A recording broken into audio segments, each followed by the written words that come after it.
Aloha, my name is Bill Hale, and this is my vision. I have a friend, Charles Phil, who's a photographer.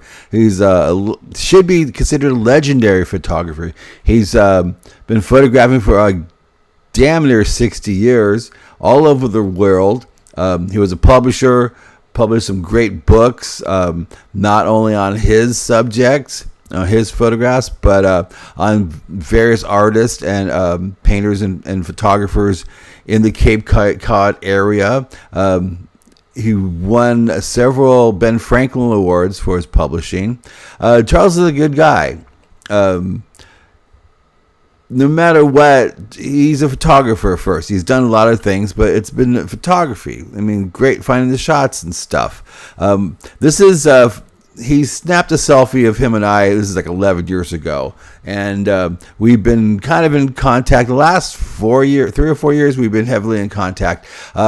He's the first of 4 kids from a middle-class family in Connecticut. Did the usual young boy things, but he's always been an artist. He's excelled at school in arts, and then photography was his passion. He's always been a photographer, and these next images are some of the first ones I saw of him, and they're just stunning images. The locations, the places, the situations Charles in is just, it's mind-blowing.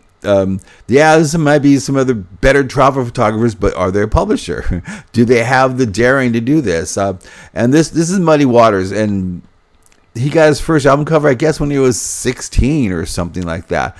But he's always photographing, always looking for the shot, practicing his art. This is his landlord at one time. The next shot is a business owner, and he just photographed and found his niche during the 70s, basically all black and white. The sporting shots, everything you do in the 70s. And then he has some friends, or most of his friends today still, and they all turned out to be amazing. And he was like the photographer, the documentarian of his friends. And these are great portraits, being, teens and early 20s and stuff. And then, whatever happens, he's always there with his camera. Ansel Adams, Gorbachev, Mike Wallace, and then gigs, right? So there's Elvis Costello and Nick Lowe, and then there's this great shot of Muddy Waters and the guy playing harmonica as Jerry Portnoy. Him and Jerry are still friends today. And, just going through that stuff. And then he starts traveling in the 80s, early 1980. He got a Pan Am around the world pass.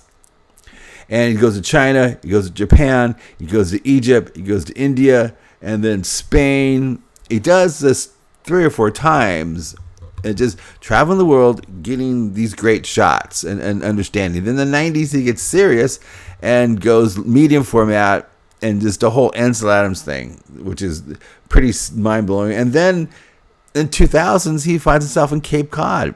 And he fully immerses himself in the culture and the people, and he becomes one with everything there in Cape Cod. He's still traveling, still going to Cuba, still going to Jamaica, still going to Vietnam, still going to Korea, and so he hasn't stopped traveling. And then his books are amazing. They're award-winning coffee table books.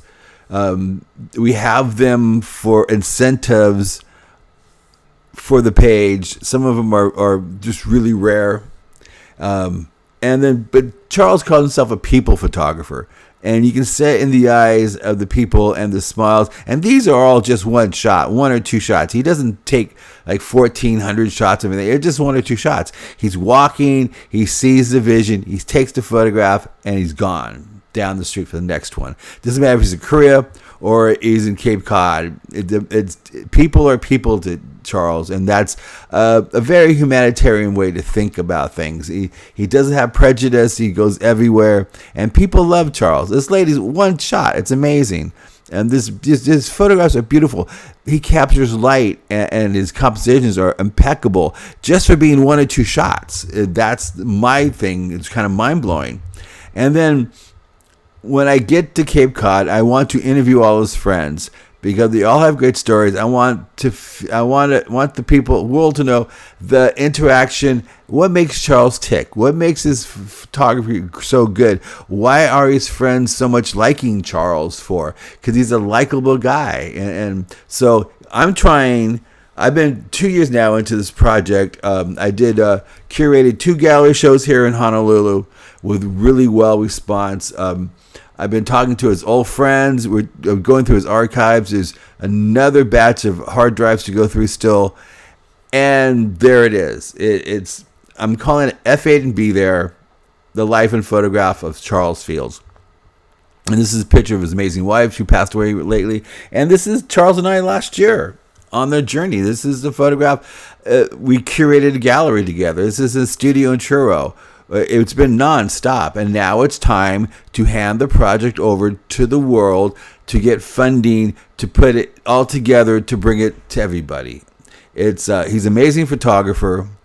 I really, really like his scenic shots. They're breathtaking. And like I said, they're like 1 or 2 shots. He's not planning and there's nobody there. There's not a whole lot of people behind him, no assistants. And it's just him and his camera driving around, him and his, that's all it is.